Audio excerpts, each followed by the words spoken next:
Welcome to Shad's Guitar Show. Whether it's the gear or the players who made the gear famous, join me each episode as we discuss all things guitar. Hey, what's up everyone? Welcome into another exciting episode of Shad's Guitar Show. So glad you're joining me today.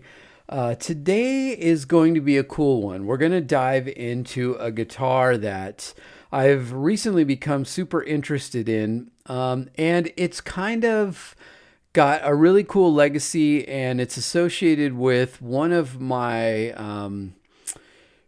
a player that's become one of my favorites recently. I've always been a huge fan of the Beatles, and always a fan of George Harrison. But as I've kind of taken a deeper dive into his playing in the Beatles and, on, his solo work, in particular the All Things Must Pass album, he was just such a phenomenal player and incredibly underrated, I think. So we're going to talk a little bit about a guitar that he made famous kind of early on and just kind of learn about this guitar. It's a Gretsch guitar, so, that kind of fits with my recent Gretsch obsession, but this one kind of goes a little further than that, so I think it's going to be kind of interesting as we dive into a discussion on the Gretsch Country Gentleman. I remember going into Valley Music in the early 1990s with my friend and my first bandmate, Paul, to get some strings and look at guitars. It was a super small shop and specialized in band rental equipment for the local schools, so the guitar selection was fairly small, and it mostly consisted of some entry-level Fender and Ibanez models, as well as some cheaper acoustic guitars. But there was one guitar hanging on the wall that was way out of place. A beautiful reddish-brown double-cut gem of a guitar that captivated us both. A brand new Japanese-built Gretsch Country Classic 2. We both fantasized about what it would be like to own such a killer guitar. We'd both been playing only a couple years, and all we really knew was that this guitar oozed cool. Neither of us had any hope of being able to afford it at the time, but as the months rolled by, it remained on the same hook. I just figured nobody else could afford it either. Then one day, it was gone. But I never forgot that guitar. It was probably the first guitar I ever coveted. At the time, I didn't even really know why. I wasn't enough of a player to even really know what made a great guitar. I was just enamored by the look. And 30 plus years later, I'm still a sucker for the Gretsch thing.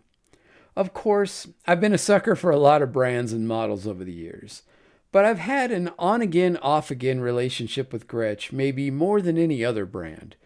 Duojets, Falcons, Tennessee Rose, 6120s, Roundups, Sparkle Jets. I've owned a bunch, but oddly enough, the only Gretsch model that has eluded me to this point is the Country Gentleman, and I definitely need to rectify that.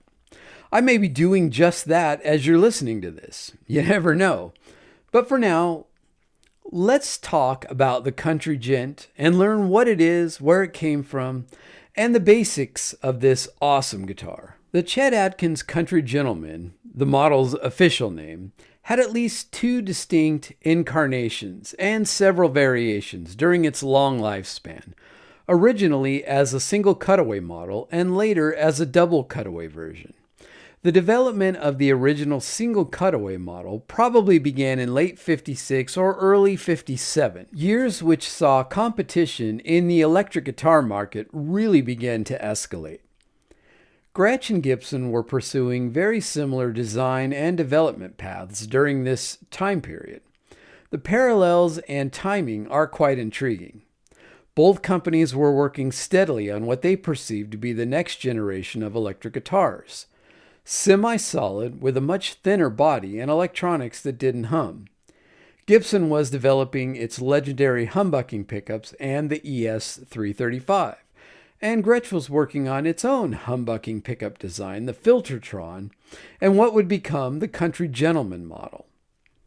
Gretsch's earliest forays into the new generation of guitars were shaped by artist, endorser, guitar superstar Chet Atkins, who had experienced some noise problems with the D'Armond pickups used on his Chet Atkins hollow body Model 6120 and Chet Atkins solid body Model 6121.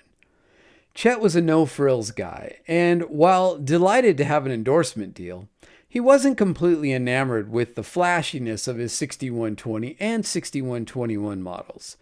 He preferred a high-end, no-nonsense instrument with quality design and construction rather than making a visual statement. He was also interested in increasing an instrument's sustain and thus was a proponent of the solid construction. From the nut to the end pin, he made several recommendations to achieve this, including using a metal nut and bridge, and even suggested that having a closed body might make the instrument sustain more.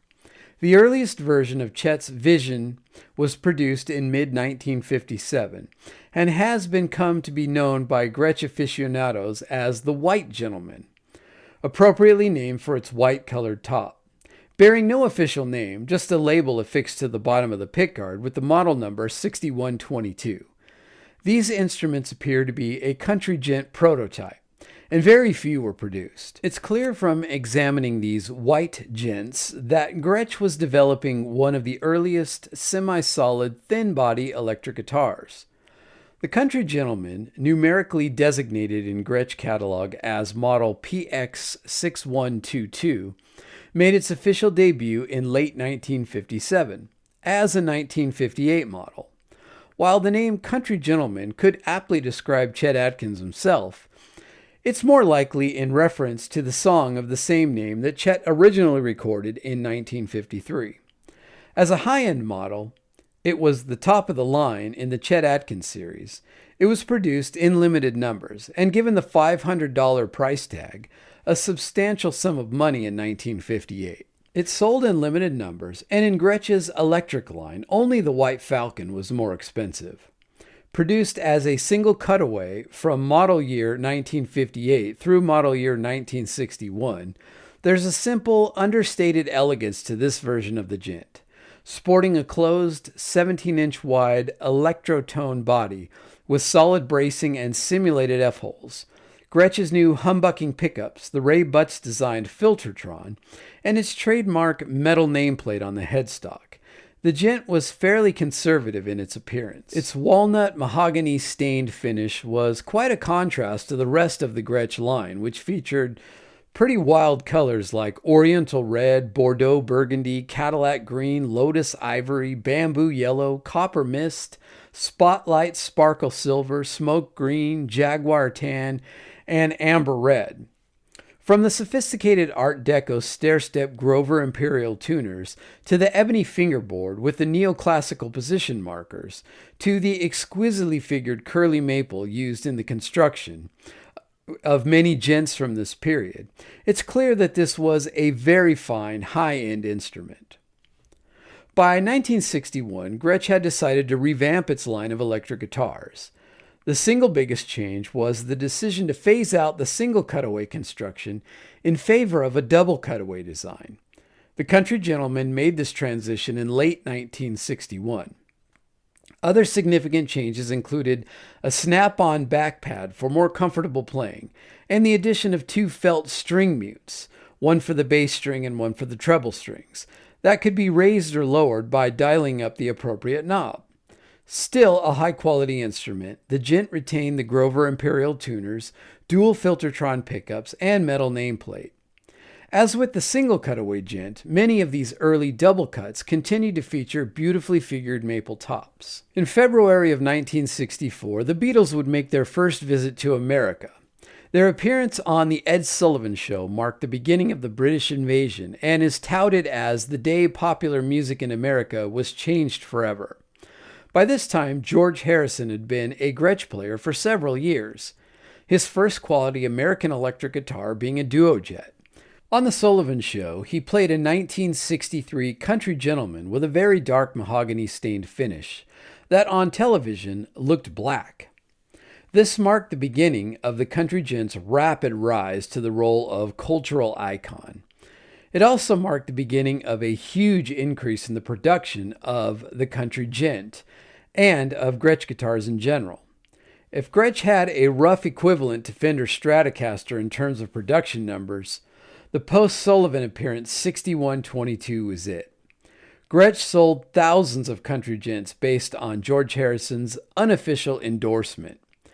Gretsch couldn't produce them fast enough, and for quite a while, demand far exceeded supply. Today, even though the single cutaway gents are much harder to come by, the 63 version with stair-step tuners and flip-up string mutes with red felt pads may well be the most sought after by collectors. Like most of Gretsch's other instruments, the double cutaway version of the Country Gent went through many changes in its production life, including different pickup configurations, truss rod systems, tuners, mutes, control knobs, and closed-open F-shaped sound holes. And there were also an extreme few 12-string versions produced, possibly only one or two. Chet Atkins used the Country Gentleman as his primary guitar from its introduction in 1958 through the 1960s and the 1970s.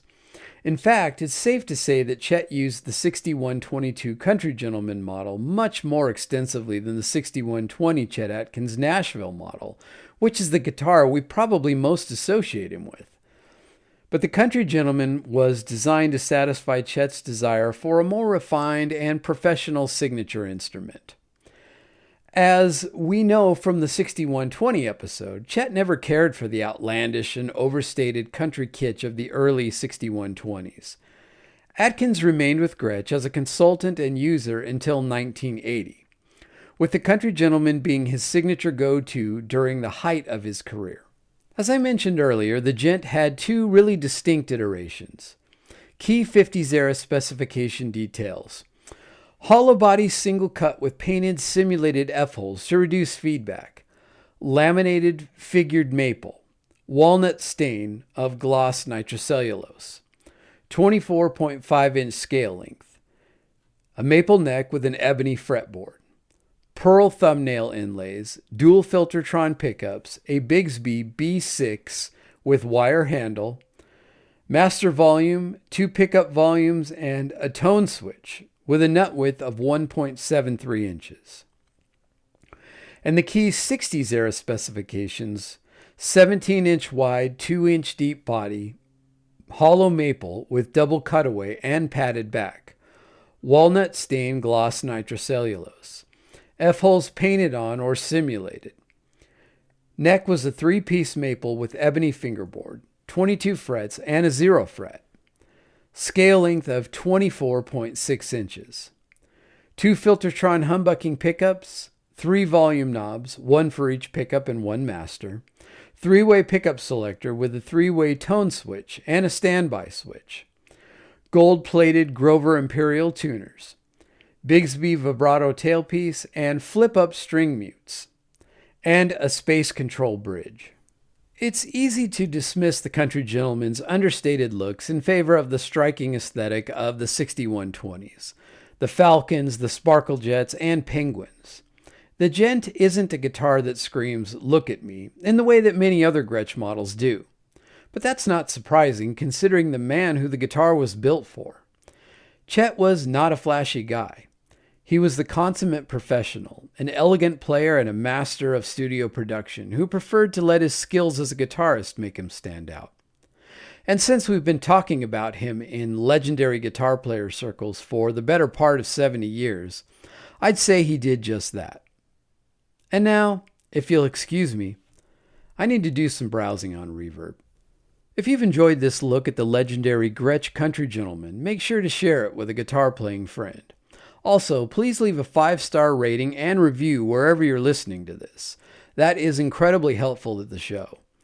And make sure you're subscribed to Shad's Guitar Show on YouTube and following the show on Instagram.